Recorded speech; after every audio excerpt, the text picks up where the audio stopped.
There's an expression that I've said on this podcast many times, but I'll say it again, is that hard times create hard men. Hard men create soft times. Soft times create soft men. Soft men create hard times. We are now around soft men and hard times. Yeah. We're in the time of toxic masculinity, right?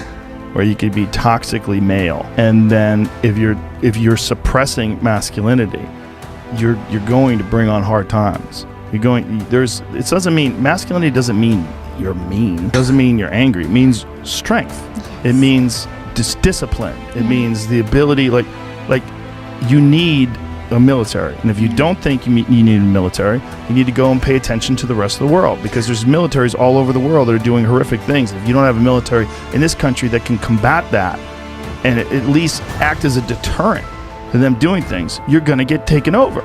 That's what's happened. I mean, look what's happening to Hong Kong, right? I mean, this is a city that essentially doesn't have a military, and they were a British colony for a long time, and they gave it back over to China, and they were kind of acting like they were independent until recently, and during the pandemic they ramped it up, and it's gotten even worse. It's exactly what we talked about. You can't be weak, and in this country being weak is thought of as a virtue.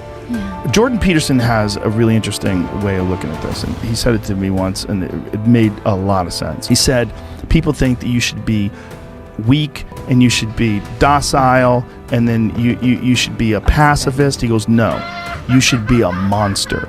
He said you should be a monster, you should be ruthlessly ambitious, and then learn how to control it.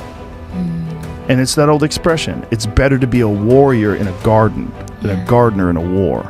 It's an old expression, but it makes sense, because it doesn't mean that you can't be kind if you're strong, but it does mean you can't be strong if you're weak. If you're weak, you're fucked. And there's a lot of weak people in this country right now that are trying to take control, and they're gathering up all the other weak people, and they say, yeah, let's all be weak together. And they're willing to embrace all sorts of ideas that have been disproven, not just disproven, that have caused the deaths of untold millions of people in Maoist China and Stalinist Russia, and it's crazy. And they're short-sighted, and they're short-sighted because in the short term they want their tribe to win, and there's so many weak people that'll join along with them. There's so many just simple-minded dullards that just want to promote their tribe. Like, you've ever seen a dog and a wolf? It's just thousands of years of breeding. It's the same animal. Which is wild. My dog Marshall, sweet as fucking hell. Everybody's his friend. But he's an ancestor of a wolf. They've turned him into this thing through thousands of years of breeding. Is that what just they're doing like they're trying to do to men.